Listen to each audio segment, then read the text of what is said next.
నమస్తే, welcome to Kiran TV. ప్రస్తుతం మనతో పాటు ఉన్నారు సీనియర్ జర్నలిస్ట్ కిరణ్ పోలుదాస్ గారు. నమస్తే సార్. హాయ్, నమస్తే.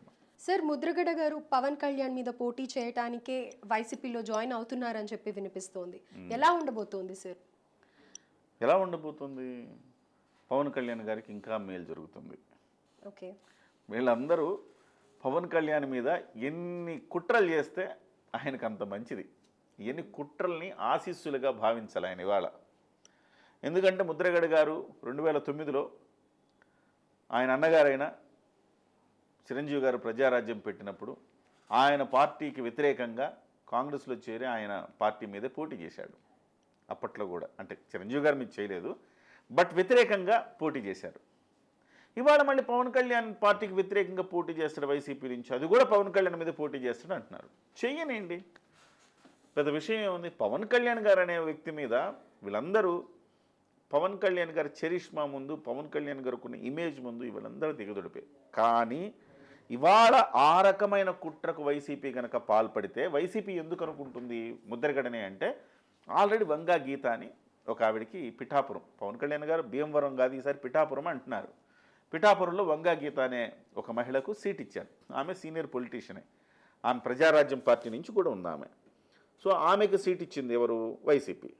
ఇవాళ పిఠాపురం నుంచి పవన్ కళ్యాణ్ ఎప్పుడైతే పోటీ చేయాలనుకుంటున్నాడో ఆమెను తీసేసి ముద్రగడ గారిని అక్కడ పోటీ చేయించాలనేది వీళ్ళ సంకల్పం.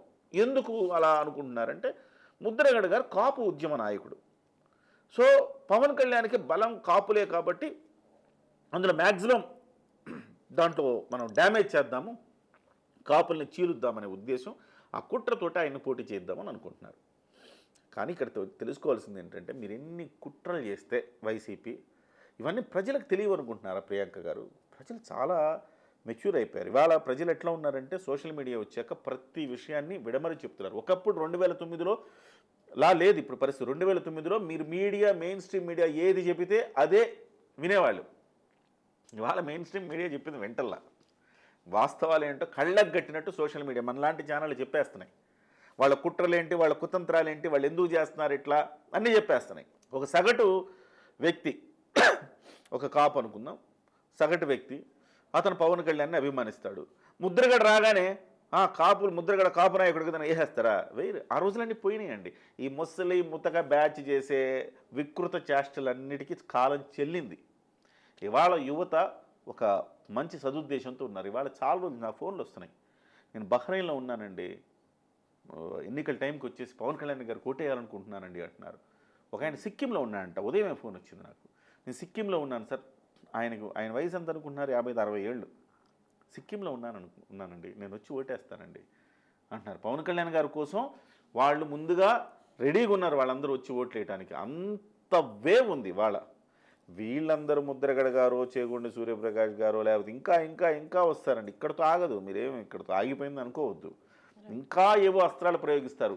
ఇది అయిపోతే రెండు అస్త్రాలు ప్రయోగిస్తారండి వైసీపీ. ఒకటేమో వ్యక్తిత్వ హననం, రెండోదేమో కాపుల్ని చీల్చే కుట్ర.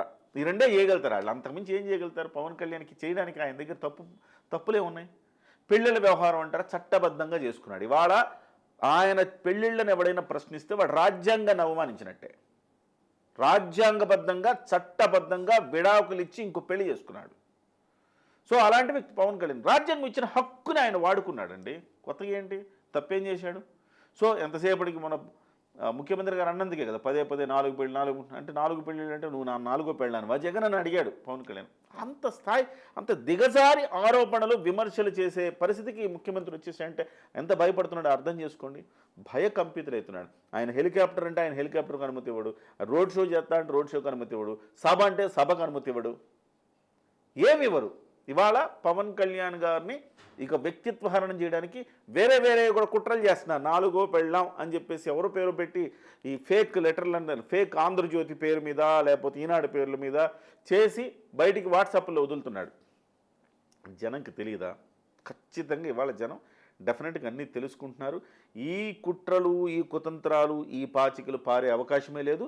పిఠాపురంలో పోటీ చేసినా, భీమవరంలో పోటీ చేసినా పవన్ కళ్యాణ్ గారు ఈసారి 100కు 100% గెలుస్తారు. ట్రెమెండస్ మెజారిటీతో గెలుస్తాడు. ఇవాళ ఆయన డబ్బులు కూడా పంచక్కర్లేదండి, ఆయన వ్యక్తిత్వమే ఆయన గెలిపిస్తుంది. ఇవాళ చాలా పశ్చాత్తాపంతో ఉన్నారు జనం. అయ్యో పవన్ కళ్యాణ్ గారిని మనం ఓడించామే, అయ్యో ఇలాంటి నాయకుడిని మనం ఓడించింది, ఇలాంటి నాయకుడిగా మనం ఓటేసింది అని జగన్మోహన్ రెడ్డి గారి గురించి అనుకుంటున్నాడు. ఆల్రెడీ కొన్ని మనం చూస్తున్నాం కూడా సోషల్ మీడియాలో. తల్లి చెల్లి బాబాయ్ అందరిని వేసేస్తున్నాడు కదా.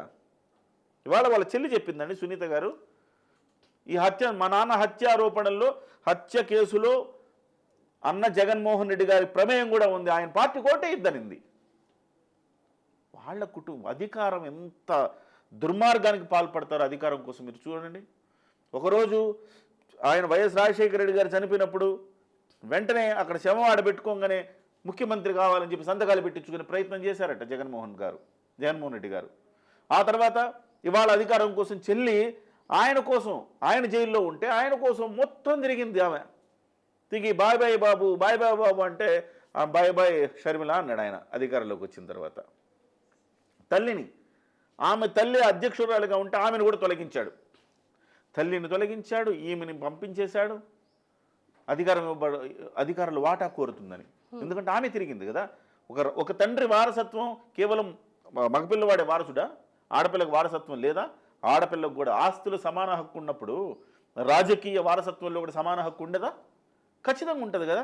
ఆమె పోరాడుతుంది, ఆమె పక్కన పెట్టేశారు. సొంత బాబాయిని రాజకీయ హత్య చేయించిన దాంట్లో ఆయన ఆరోపణలు ఎదుర్కొంటున్నారు ఇవాళ. సో ఇలాంటి నాయకుడు కావాలా మనం? ఇలాంటి నాయకుడిని మనం ఎన్నుకుని, లేకపోతే తన సొంత డబ్బులు ఖర్చు పెట్టి తన పిల్లల కోసం ఉంచుకున్న డిపాజిట్లు తీసుకొచ్చి రాజకీయ పార్టీ ఖర్చు పెట్టిన వ్యక్తి. ఒక సినిమా చేస్తే వస్తే 40 కోట్లు 50 కోట్లు వస్తే రాజకీయ పార్టీ కోసం ఖర్చు పెడుతున్న వ్యక్తి. తన సొంత నిధులతోటి కౌలు రైతులకు, ఆయన చనిపోయిన కౌలు రైతులకు ₹1,00,000 తలా ఒక్కొక్క కుటుంబానికి ఇస్తూ 30 కోట్ల రూపాయలు ఇచ్చిన వ్యక్తి. మొన్న పడవలు తగలబడిపోతే ఆయనకు 3 కోట్లు ఎంతో ఇచ్చాడు. ఎక్కడ ఏ ప్రకృతి విపత్తు కనపడినా ఈయన ఇస్తారు. ఏ రోజైనా జగన్మోహన్ రెడ్డి గారు ఇచ్చినట్టు మీరు చూసారా? ప్రియాంక గారు మీరైతే నేనే చూడలేదండి, మీరేం చూసుంటారు? ₹1 ఆయన చేతికుండా చేయలేదు. బటన్ నొక్కా కోట్లు ఇచ్చా, బటన్ నొక్కా కోట్లు ఇచ్చి ఎవడి సొమ్ము ఎవడిస్తున్నాడు? ఇక్కడ ప్రజల సొమ్మే నువ్వు ఇట్లా ఇస్తున్నావు. అభివృద్ధి ఖర్చు పెట్టకుండా ఒక ఫ్యాక్టరీ, ఒక 100 కోట్లు ఖర్చు పెట్టి ఒక ఫ్యాక్టరీ కట్టారనుకోండి, ఒక 1000 మందికి ఉద్యోగాలు వస్తాయి. అట్లా కాకుండా 100 కోట్లను తీసుకొచ్చి మీరు పనిచేశారనుకోండి, ఏమైందండి? 1 నెలలో 2 నెలలో 3 నెలలో వస్తుంది, 6 నెలలో వస్తుంది, పోతాయి. 6 నెలల తర్వాత అయిపోతాయి, ఆవిరైపోతాయి. వాడికి ఏదో చైనా సామెత ప్రకారం చేపని ఇవ్వడం కాదు, పట్టడం నేర్పించాలంటారు కదా. అలాంటి ఒక మెకానిజమే ఈ రాష్ట్రంలో కొరవడింది. సో అలాంటప్పుడు ఒక సానుభూతి వచ్చేసిందండి, ఓవరాల్గా సానుభూతి వచ్చేసింది. ఇలాంటి నాయకుడిని మనం ఎన్నుకున్నది, ఇలాంటి నాయకుడిని మనం ఓడించింది అని చెప్పేసి ఆయన మీద విపరీతమైన సానుభూతి. కాపులు కాదు, రెడ్లు కాదు, కమ్మలు కాదు, ఏ క్యాస్ట్ తీసుకున్నా కానీ ఇర్రెస్పెక్ట్, అంటే క్యాస్ట్తో సంబంధం లేకుండా ప్రతి ఒక్కళ్ళు పవన్ కళ్యాణ్ గారి వెంట నడవటానికి సిద్ధంగా ఉన్నారు ఇవాళ. కాబట్టి ఈ ముద్రగడలు, చెరుకు గడలు పెద్దగా ఏం చేయలేవు. ఎలాంటి ఎఫెక్ట్ ఉండదు అని అంటారు. డెఫినెట్గా ఉండదు. కాపు ఓట్లు అయితే అసలు చీలవు అని అంటారు. అస్సలు. Right sir, thank you so much sir. Thank you అండి.